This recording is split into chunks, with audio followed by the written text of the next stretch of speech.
హృదయపూర్వకంగా ఆమేన్ అని మాట చెప్పినప్పుడు దేవుడు దానికి ముద్ర వేస్తాడు, ఆశీర్వదిస్తాడు. చెప్పండి, యెహోవా నిన్ను ఆశీర్వదించి నిన్ను కాపాడును గాక.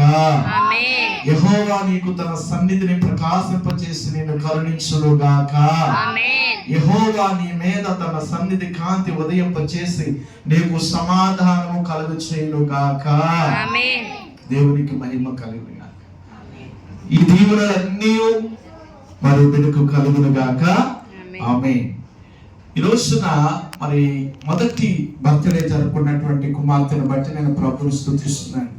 మరి మౌనిక సాక్ష్యం చెప్పింది, మరి చాలా ప్రతికూలమైనటువంటి పరిస్థితుల మధ్య పాప జన్మించింది అని. మన జీవితంలో ఏది జరిగినా కూడా అది దేవుని మహిమ కొరకే జరుగుతుంది. ఈ వ్యాధి మరణము కొరకు వచ్చింది కాదు. దేని కొరకు వచ్చింది? దేవుని మహిమ కొరకు వచ్చింది. ఆ రోజున అలా జరిగి ఉండకపోతే ఈ రోజున ఎంతమంది సమక్షంలో నా దేవుడు గొప్పోడు, నా దేవుడు నా పరిస్థితులన్నీ కూడా మార్చాడు, నా దేవుడు నా కుమార్తెను బ్రతికించాడు, నా దేవుడు నా కుమార్తెకు జీవం పోసాడు, నా దేవుడు నా కుమార్తెకు పుట్టడమే కాదు 1 year కంప్లీట్ చేసుకుని ఇదిగో మొదటి బర్త్డే ఈ రకంగా చక్కగా జరుపుకోవడానికి దేవుడు కృపనిచ్చాడు అనే సాక్ష్యం వచ్చేదా? సాక్ష్యం వచ్చేదా?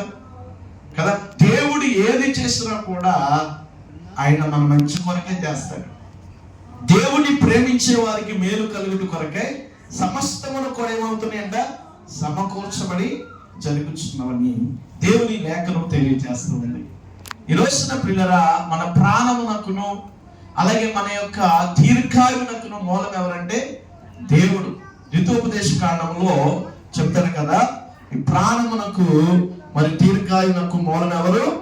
దేవుడైనాడు. నీ పితరులైన అబ్రహాము, ఇస్సాకు, యాకోబులు ఆయన ప్రమాణం చేస్తున్న దేశం మీరు నివసించినట్లు యెహోవాయే నీ ప్రాణమునకును నీ దీర్ఘాయునకును మూలమై ఉన్నాడు. కాబట్టి నీవును నీ సంతానమును బ్రతుకుచ్చు నీ ప్రాణమునకు మూలమైన నీ దేవుడిని యెహోవాను ప్రేమించి ఆయన వాక్యమును విని ఆయనను హత్తుకున్నట్లు జీవమును కోరుకునుడి. ప్రతి వారు కూడా మన ప్రాణమునకు, మన జీవమునకు, మన దీర్ఘాయునకు ఎవరు మూలం అంటే ఎవరు మూలం? యెహోవాయే మూలమైనట్టు. చెప్పండి, నా వలన నీకు దీర్ఘాయువు కలుగును, నీవు జీవించు సంవత్సరాలు అధికమవును. మన యొక్క ఆశీర్వాదం కానీ మన దీర్ఘాయువు కానీ ఎవరి చేతిలో ఉన్నాయి? దేవుడి చేతిలో ఉన్నాయి కదా, ఆయన చేతిలో ఉన్నాయి. కాబట్టి జీవ మరణములు దేవుని వస్తువులో ఉన్నాయి. కాబట్టి ఆయన అన్నాడు, నీ ప్రాణమునకు నీ దీర్ఘాయునకు మూలం ఎవరు? దేవుడు. కాబట్టి దేవుడిచ్చినటువంటి ఈ ఆశను బట్టి, దేవుడిచ్చినటువంటి నూతన వచనమును బట్టి మనమందరము కూడా ఆ బిడ్డ పక్షంగా మనం ఏం చేయాలి? దేవుణ్ణి స్తుతించాలి. సంవత్సరమును ఆయన దయా కిరీటముగా ధరింపజేసిన వాడు ఉన్నారు. ఆయన ఇచ్చిన దయా కిరీటం ఇది. ఆయన కృప లేనిదే, ఆయన దయ లేనిదే ఓ క్షణమైన మనం బ్రతకలేం, ఓ నిమిషమైన బ్రతకలేం, ఓ దినాన్ని మనం కంప్లీట్ చేసుకోలేం. ఒక రోజు కంప్లీట్ చేసుకోవాలంటే దేవుని దయ, దేవుని కృప ఉండాలి. ఇప్పుడు దినాలు చాలా భయంకరంగా ఉన్నాయి కదా. కనుక దేవుడు 365 రోజులు మరి దేవుడు ఆ యొక్క బిడ్డను కాల్చి కాపాడి మరొక నూతనమైనటువంటి దయా కిరీటాన్ని దేవుడు ఆ బిడ్డ యొక్క జీవితంలో ధరింపచేసిన వాడు ఉన్నాడు. కనుక చేయవలసిన కార్యం ఏంటంటే నీవు నీ సంతానము. ఇప్పుడు ఆ పాపకు మనం ఏం చెప్పినా ఏమీ అర్థం కాదు. 1 year పాప 1 year బర్త్డే చేసుకున్నటువంటి వాళ్ళు కాదు, 5 years చేసుకున్నటువంటి వారికి కూడా ఏం చెప్పినా అర్థం కాదు. కానీ ఇప్పుడు మనం చెప్పవలసింది ఎవరికి?